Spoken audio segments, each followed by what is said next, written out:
Hey everybody, Graz here with Jack.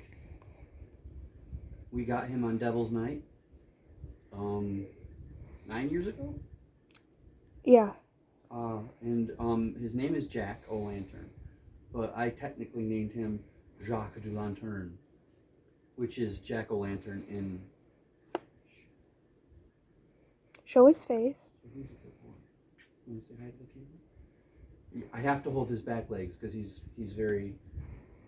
Hi, Jackie. Hi, baby.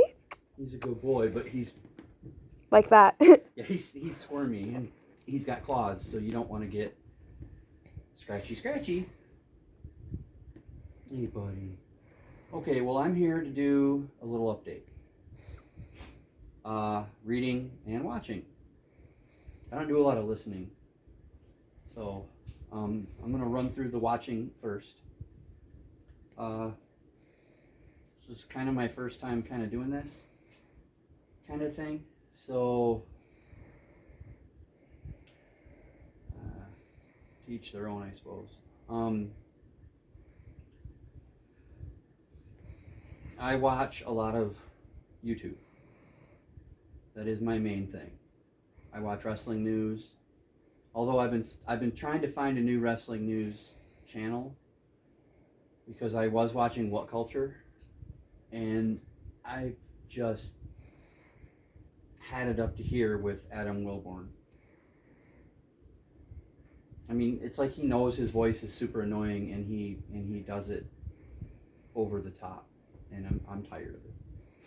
So I need a new channel. So if anybody out there who actually watches me also watches wrestling news, and you watch a decent one that's not What Culture, let me know. I watch quite a few like van lifers, stealth campers, survival challengers. That's the kind of thing that I watch. Occasionally I watch a couple people cook. And then there's BookTube. I do that daily. Me and the daughter watch a lot of BookTube daily. There are a couple of channels, and I hope nobody else gets offended, but there are a couple channels that as soon as they come out with a video, we watch them. Tad, at Tad Reads Books and Stuff. Hi, Tad. Jay at Faceless Book Reviews. June at Livery Omer. Kim at The Paper Traveler. Jen at Wicked Pluto. Grace at Grace Silva. Nim at The Secret of Nim. Farah at Bookstalgic. I don't think, well, if I didn't say your name and you're somebody that I communicate with regularly, it wasn't intentional. I'm doing this, you see, right off the cuff. So if I forgot anybody, it wasn't intentional. You know who you are. If I communicate with you and you communicate with me, then you know that I watch your videos really quick. Because I don't have a job other than taking care of the daughter every day. And mainly she takes care of me more than I take care of her. So really I read and I watch TV. And I try to sleep. If you look in the dictionary and you look at sleep problems or insomnia or whatever, my picture's there. I'm not even trying to compete with anybody. I'm lucky if I get 2 to 3 hours a day on average. So anyway, we as a family, when we like eat or hang out together, we've been watching Family Ties. Found it on Prime. We just finished season 1 and we're just starting season 2. That's been fun. Yeah, Family Ties. The old show from the 80s with Michael J. Fox. We love it. It's really funny. I'm still so in love with Justine Bateman. I mean, you know, she was like maybe 10 years older than me back then. Mallory. Anyway, we watch Young Sheldon. We don't want to talk about what just happened. If you know, you know. Needless to say, we all cried, even me. I didn't exactly sob, but I teared up heavy. We watch a lot of Letterkenny, which is amazing. It's filthy. I mean, they have zero filter. And it's extremely vulgar.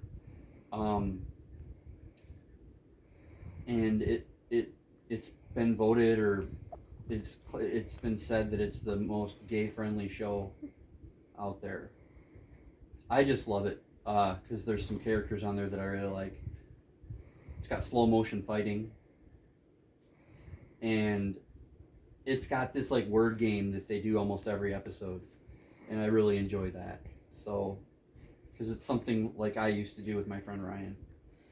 But yeah, we watch a lot of that, and then when we're not eating, because I have problems watching things that are like gory when I'm eating.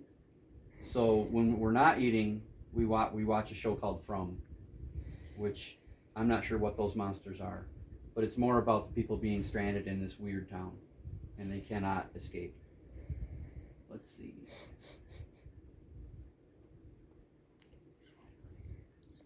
Go ahead and say it.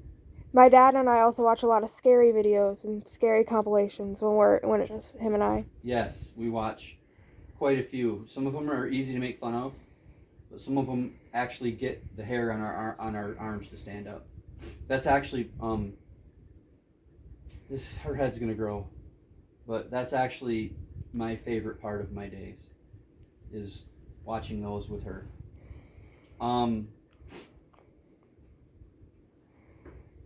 So like I said, I'm doing this with no notes, so I'm not trying to neglect anything.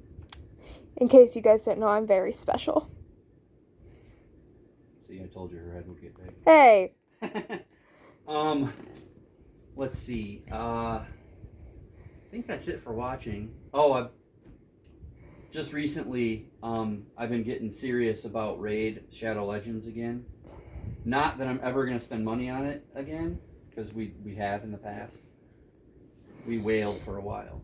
But there's like certain parts of the content that I want to get better at. So I have been watching some content creators about that. So if anybody wants to play that, or you do and you need a clan, let me know. We have 11 out of 30, so we could use some people. I think that's it for watching, though. What do you think? Am I missing anything? I mean, we watch back episodes of Andy Griffith still. I will never quit watching Andy Griffith. Occasionally Leave It to Beaver. Simpsons. Big Bang Theory. We don't watch The Office so much anymore because it's hard to get to because we don't have Peacock. When Grandma and Grandpa are here, we watch like Flea Market Flip and Chopped and stuff. Yeah, and we're going to start watching Rehab Addict again, and How It's Made, and Survivor Man. So, you know, we try to keep it diverse. So if anybody has any suggestions based on what we watch, always glad to hear it. Okay, I'm going to move to the reading. Like I said, I don't really have a listening thing. But if I was listening to things, it would be my normal 70s rock, 60s rock, 80s everything, early 90s good stuff. So those guys. Yeah, the lads from Liverpool. Okay, to the reading. Well, I loaned my mom the one book that I recently finished.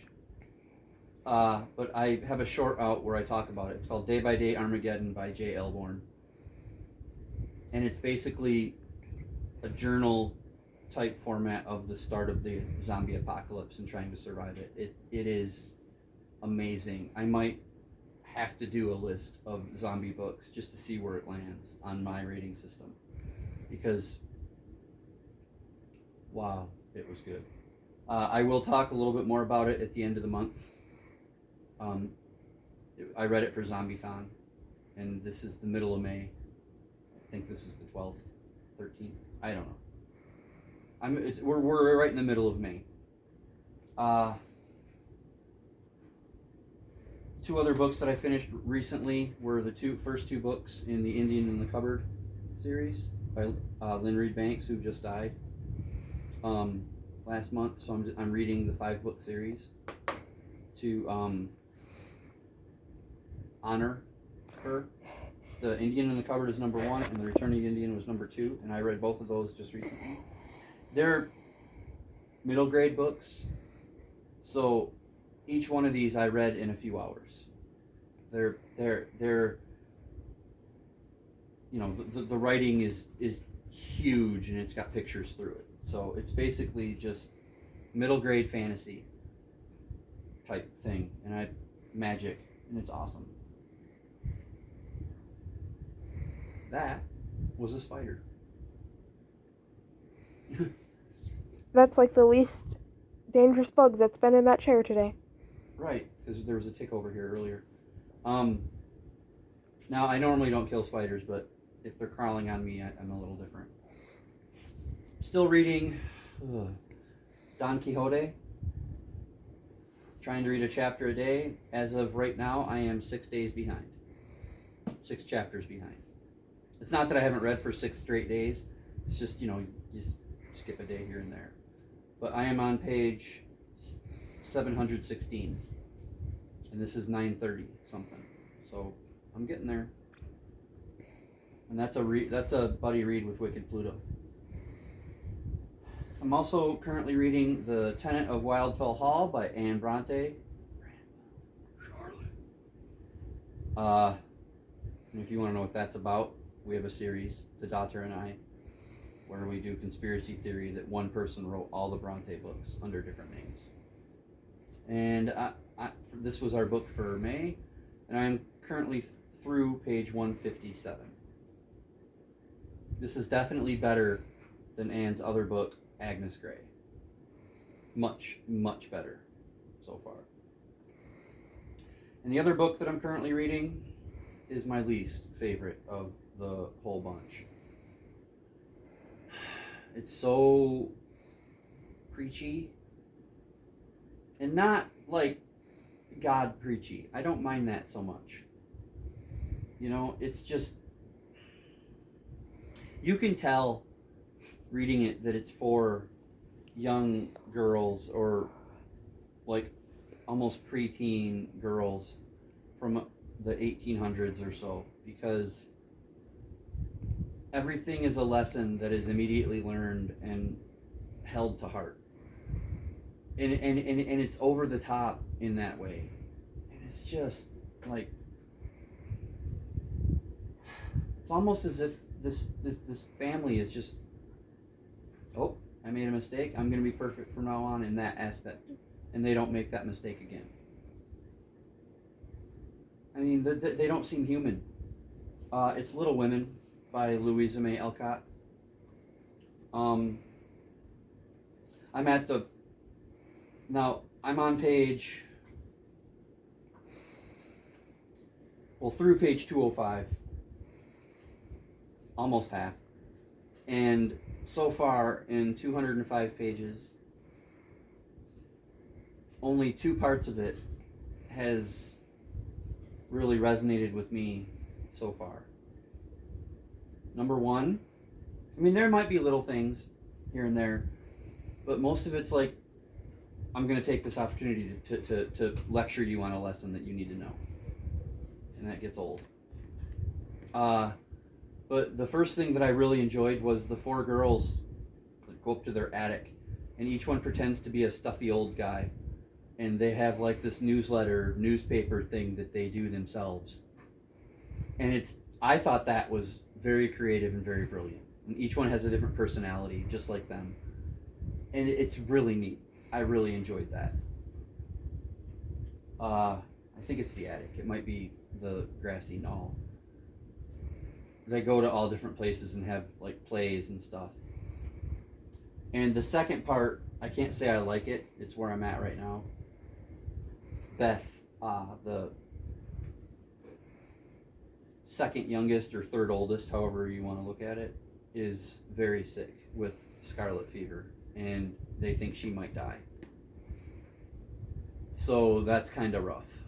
But other than that, it's just like you can just tell a story. People can have foibles and flaws, or commit foibles and have flaws. Not everything needs to be an opportunity to teach a lesson. Now I get it. Parents are always trying to teach their kids. I get that. But not everything's a lesson. And that is something that I would not have known until I was a dad. And I've got a 16-year-old now. And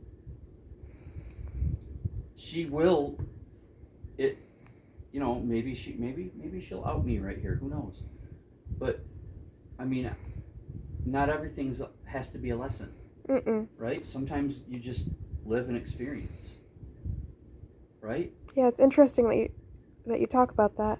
Yeah. So that part kind of bothers me, because it's like this book never misses the opportunity to teach the lesson. I don't want to use the word preach, because that gives a different connotation, and I don't want to. I am absolutely fine with that. But I don't know. I just think that it's decidedly a book of its time. I think that works as a description. It doesn't really work now. I don't think. People should be allowed to fail without somebody saying, "I told you so, and this is how you should do it." Oh, you know what? You're right. I never thought of it that way. And then they don't do that again. That's not humanity. That's not how people live. That's not how we grow. Yeah, maybe some people think that's how we should grow, but it's not how we grow.